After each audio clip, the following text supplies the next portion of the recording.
Hello, friends. In this lecture, we will study about another very important uh, topic, and it has been asked in 20 marks, 10 marks. And it is very important to also ensure that your answer is coherent because it is one of the biggest critic of a positivist, and it can be utilized at many places as well. So understanding this is very important. And when you refer the sources, the standard sources, understanding it by your by own is something very difficult. So that is why I will try to make this lecture lucid so that you understand what is really phenomenology and what are the postulates of it, how it differs from the positivism, all of these, so that you can utilize this in other answers, as well as when there is a direct question. There has been direct questions on ethnomethodology, phenomenology combined, 20 marks question on phenomenology as a critic, and another question on only phenomenology. So this has been a repeated pattern. So now we will understand it. Okay. So first of all, we will try to understand what is phenomenology. So phenomenology in sociology is an example of an approach that sees the world and knowledge about it as a social construction. So they say that whatever you are seeing in the society, all the social institutions, all the social phenomena, they are constructed by people themselves. It was in stark contrast to theories of Durkheim, who used to say that society is sui generis on its own. Society or the social facts outlive human being, and then the lives, general lives of human, and thus they act over and above an individual. Okay, so it was in stark contrast. They were telling that the social world, the knowledge, etc., are social construction. So these types of approaches are referred as constructionism or constructivism. Constructionism because it is part of uh, social reality which is constructed by human being rather than forced upon them, as said by positivist. So there can be a question in which they would use this keyword instead of phenomenology. You have to understand it. Now, there are some basic postulates about phenomenology. The first important characteristic is that it focuses on individuals' perception and interpretation of experiences. That is, your perception about an individual teacher in a class will differ from others' perception about that teacher. It depends on your experience and his experience. So it is not something which is true for everyone. It depends on your perception. Say, for example, if you are a woman who have been the victim of crime while going at night, and so when you say her to go outside at night, she will be extremely vulnerable about that, and she will not be comfortable about it because her social reality has been constructed based on her experiences, and her experiences are not good compared to any other women who have not faced it. So the reality is constructed by experiences. So it wanted to focus on those perceptions and those interpretation of experiences. Some fear dogs, they when while they were growing, they would not have pet in at home. First reason can be this. Second can be that there were some ugly encounters with dogs when they were child. So we should not take it for granted. Like if you love a pet, if you love a dog, you should not force into others and should not make fun of others, because it's the production of his her own experiences. And you would have seen some are comfortable with even lions. So we should not force our own social reality on others. And this is what phenomenology is all about. It is trying to make the sociology more equalitarian, more liberal. It also says it views knowledge and reality as collectively created by society. There will be a concept which I will discuss, that is typification. Typification is classifying 2, 3 phenomena together. Say, for example, this is bad, this is good, or this social phenomenon like drugs, taking drugs is bad. It is part of typification. Eating vegetarian food is good. It is part of typification of Indian society. We will read in a bit detail about typification. Then it emphasizes the role of social interactions in shaping our understanding of the world. That's what I said. Someone are not that comfortable while talking to strange people. It's because their social upbringing has been like this, or talking to stranger. Maybe they had a bad experience while talking with stranger in the past. So anything can happen, or their parents have taught this because they had bad experiences. So all the social realities that you see around you is the is shaped by the social interactions. Now I am just giving an example. So researcher might study how students experience a classroom setting differently. For instance, one student might see it as a place of stress and competition. Someone will see a classroom as not enjoyable. They will see that environment as a stressful environment, a competitive environment, while another see it as an opportunity for growth and social interaction. So it depends on the your own perception, your own social interaction, your own experiences, and your own construction of reality. Say, for example, if you are living in a humble background, you are not very comfortable in English, and your parents have made you take admission in a English medium school where there are people coming from upper background. So you will feel aloof, you will feel unwanted there. So it is because of your social reality, the background from where you are coming. You must have seen people coming from a humble background and taking admissions in big universities of metropolitan cities, say, for example, Delhi University or Bangalore University. And the people coming from rural background, people make fun of their English or their accent.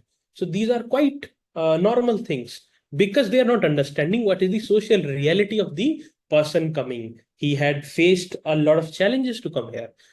So all of these are because we are not understanding that the personality or the likings are a result of the social experiences, and that's what makes phenomenology interesting. But I have seen the teachers or the books fail to make it interesting. I find it very fascinating and very interesting. Okay. Then who's the founder of phenomenology? Edmund Husserl.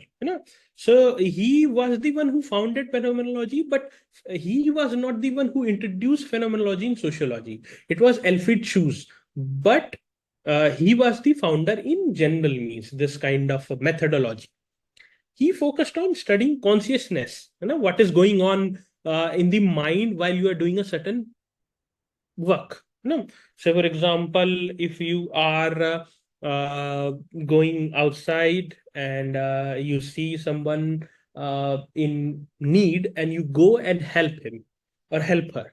So, what is going on inside your mind while taking a particular step?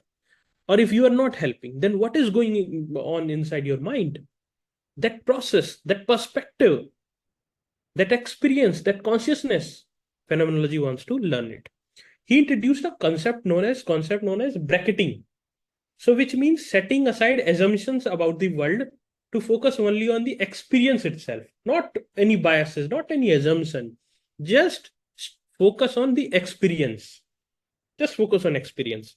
So if you want to, say, for example, study a gangster, then you must be hearing about the circumstances make people criminal.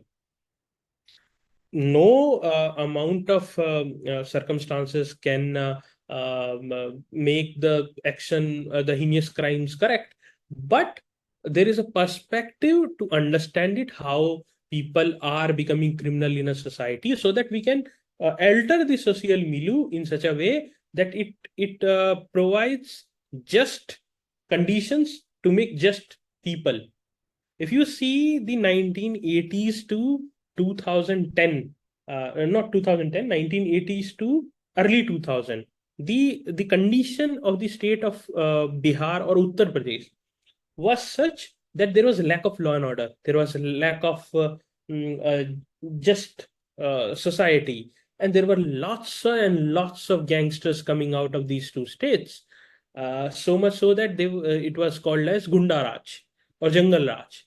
So this was because the society was making them. So, the governance, the misgovernance, the lack of transparency in governance, the lack of democracy in letter and spirit. Okay. He focused on studying consciousness and experiences from an individual viewpoint. Okay. Then Alfred Shoes, and he applied phenomenology to sociology. He focused on how people experience their everyday lives. Okay? The people take it for granted, but the everyday life of a society is something which should be understood. The social reality or the everyday life in a slum is extremely different from a middle class, small societies to a gated society, to a posh bungalow colony, to a village. The everyday life is shaped by the social realities, the experiences. And his main contribution was to insist that the way that human classifies and attaches meaning to the outside world was not a purely individual process. It's not something ki, if you are in a slum and it's your individual choices which are shaping your reality or your how you perceive something. It's a social reality also which is shaping social interactions which are going through. You are hustling to get a bread, so you have developed a kind of habit to grab something, to resort to theft, to fulfill your daily needs. And when you do it in childhood, this becomes your part of habit and you become a habitual offender. So the social reality shapes the this kind of behavior. If at all there is a just society, if at all everyone is given equal footing, and if at all there is lack of corruption and transparency and there is good governance, then such things automatically reduces in any society. Okay. He introduced the concept of typification. Okay. As shared classification of experiences. There is a shared classification. In a society, nudity is completely allowed. It's completely fine. But in Indian society, mostly nudity is seen as taboo.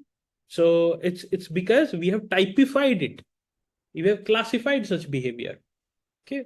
In many society, having alcohol is completely fine. It's part of their culture. It's part, and they take pride out of it. If you go to France, they take pride for their alcohols and beverages and all. But now see the example of India. It's seen as something bad, something taboo. Okay. Uh, he proposed that people build up stock of commonsensical knowledge shared with others in society. Okay. And he also talked about typification and common sense knowledge enable people to communicate and live together, because we are sharing a similar kind of experiences and classifying similar kind of knowledge. That's why we can live together. No, otherwise we will be outcast. We have to this typification is allowing us to live together. And that is why you see son of soil, etc., because the social realities are different. The lifestyle of a person, say for example born in Tamil Nadu, is entirely different from someone who is born in a village of Uttar Pradesh. So that the contrast in thinking, the contrast in living is just because the social realities or the the perception, the the kind of communication that happened since childhood to a person living in the village of Uttar Pradesh, it shaped his reality, and the opportunities he got. So it's not, it is always said that a person is born free. Rawls used to say he has no biases and he is capable to achieve everything. Then comes the social reality. Then comes the experiences, collective experiences that shapes how he or she becomes. So a person who is in real sense educated is free from biasness. He has or he has a very less biasness, because he knows that things like a person being not so fair is because of geography. It's not something which he or she has achieved. It's because of genetic. And that doesn't make any difference. Okay. Then we will understand that this phenomena, or this school, stressed on dynamic nature of social knowledge through common understanding among society member, classifying things, constant modification because of human interaction. Social reality is constantly changing. Pre 1990 Indian society and post 1990 Indian society, divorce was a taboo. Divorce was completely taboo. Now, divorce is not a taboo, specifically in the urban centers or cities. Village, it is still a taboo. The condition of women there, and you cannot compare it with the cities. That the girls have got freedom. Just go to a small village, you will see dark realities. Women facing harassment, crime, and they're not able to speak. They do not have resources. If they speak, they are outcast. So it's a constant modification. The society goes, and when society changes, there is also friction between the old value and the modern value, and then a synthesis. Until a synthesis becomes, there is a social tension which goes on. Also, each person has a unique perspective based on their experiences, individual interpretation. Commonsensical knowledge enables partial comprehension of other sections. So, but there is a mutual understanding as well.